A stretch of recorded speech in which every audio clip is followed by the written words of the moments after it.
Next on the news, a Catholic high school creates a mural of a Brooklyn-born nun turned martyr. She was taking care of people in El Salvador when her life was tragically cut short. Now the legacy of Sister Ida Ford will live on at her alma mater, Fontbonne Hall Academy. I'm Katie Vasquez, and I'll have that story coming up. The Diocese of Brooklyn is preparing for Christmas. Bishop Robert Brennan kicking off Advent with a special message, and almost 24 churches get a donation to help them deck their halls. Plus, French President Emmanuel Macron made his final walk through Notre Dame. Now the countdown is on until the famous cathedral opens its doors. I'm Christine Persichetti. Currents News starts right now.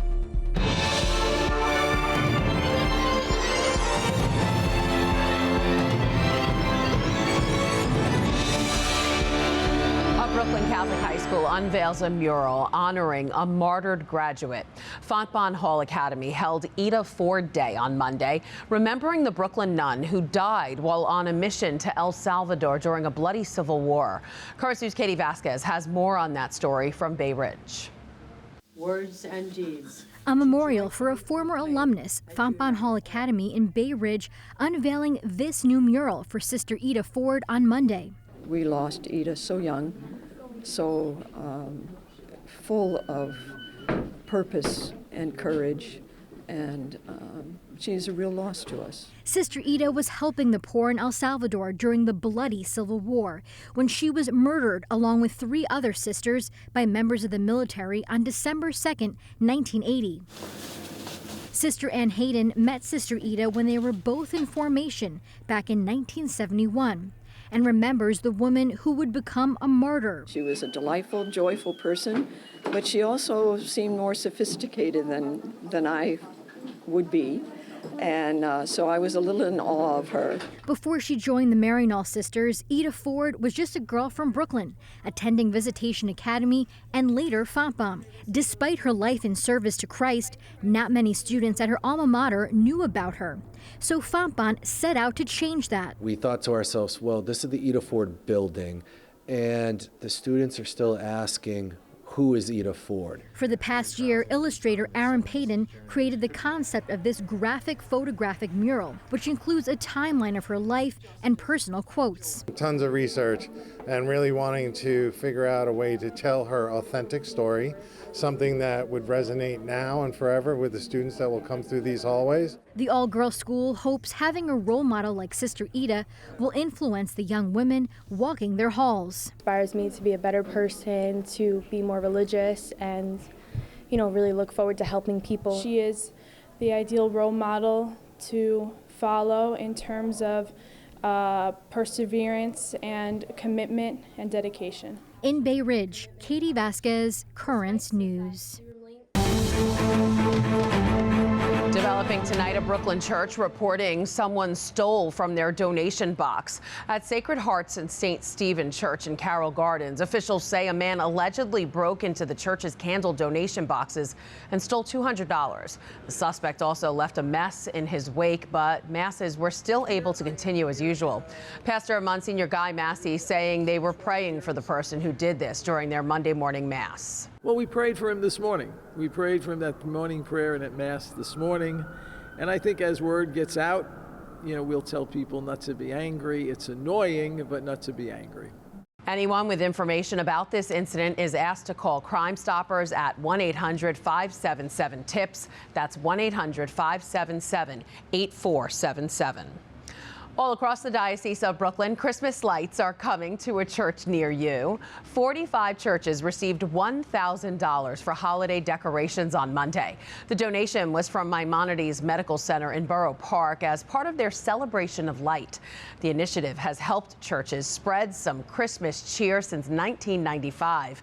For the parishes that receive the decoration funds, they say the money goes a long way for the holiday season. So let's take a look at just some of the festive decorations you can see around the diocese. In the next few weeks, almost 24 parishes throughout Brooklyn and Queens will hold their tree lighting ceremonies. Among all the lights, Brooklyn's shepherd, Bishop Robert Brennan, is reminding people of the true reason of the season, sending this Advent message to his flock. Every year during Advent, that's one of the major reminders that God is always keeping his promise. Sometimes we find ourselves weighed down, burdened, exiled in a spiritual sense. But God finds new ways to reach us, to speak to our hearts. And of course, we're preparing for that great feast at the end of Advent, the Feast of Christmas, when we celebrate the coming of God in person, Jesus Christ. As we start this season of preparation, let's talk about the Advent wreath. Each of the candles holds a special meaning. The 3 purple candles represent prayer, penance, and preparation. Historically, Advent was known as Little Lent. That's why the color purple is used. The rose color, which is lit on the 3rd Sunday, marks the midway point of Advent. And since it's supposed to be a day for rejoicing, the candle is pink. Bishop Brennan had a day of rejoicing with a Brooklyn church over the weekend as St. Charles Borromeo marked their 175th anniversary. Christ be our light, shine in your church. Bishop Brennan celebrating Mass with the Brooklyn Heights Parish on Sunday. Founded in 1849, St. Charles Borromeo was Brooklyn's 6th Catholic parish and actually predates the Diocese of Brooklyn by 4 years. Bishop Brennan speaking on how the two are intertwined in his homily. Before there was a Diocese of Brooklyn, the Archbishop in New York was sending priests and serving communities. And he established this growing population from downtown Brooklyn now out into the Heights of Catholic faithful who were looking to be able to celebrate the sacraments regularly, to be connected to their faith, to gather together, to be in communion with the rest of the church.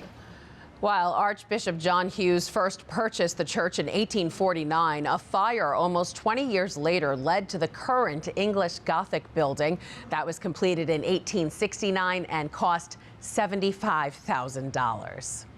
Over in Queens, students were celebrating the saints with a door decorating contest. The classes at St. Andrew Avellino Catholic Academy in Flushing got creative, designing their classroom doors to show how much they know about a particular saint. Kindergarten won with a door dedicated to St. Elizabeth of Hungary, the patron saint of bakers. The prize? McDonald's lunch with the pastor. Lucky them. As the world counts down to the reopening of Notre Dame's doors, French President Emmanuel Macron made his final visit last Friday. L'entreprise des maçons tailleurs de pierre qui ont refait les voûtes. Macron and his wife toured the cathedral with the Archbishop of Paris and the man in charge of Notre Dame's restoration. There, Macron saw the nave, or the body of the church where the congregation prays. It features a large gold cross and a vaulted ceiling that collapsed during the 2019 fire. Following the flames, Macron vowed to have the reconstruction of Notre Dame finished in 5 years. An American carpenter who was part of those efforts for the cathedral's iconic spire explained how architects were able to make that happen. So what we're doing is taking the drawings that they created from Viva Le Duc's drawings and any evidence that was left, and then transferred that to modern, a little bit more modern technology, and we executed producing all the parts for the decorative elements of the spire. Notre Dame will have a reopening ceremony on December 7th, and inaugural Mass will happen the following day. And finally tonight, our prayers going out to the family and friends of legendary St. John's coach Lou Carnesecca. The Catholic Hall of Fame basketball coach died on Saturday at the age of 99. Bishop Brennan called him a holy man who lived his faith powerfully and was devoted to his family and his players. Carnesecca coached the team for 24 years, amassing 526 wins. The campus arena is named for him. And that is this Currents News Update. I'm Christine Persichetti. Thank you for joining us, because we are putting your faith in the news. Hope to see you again next time.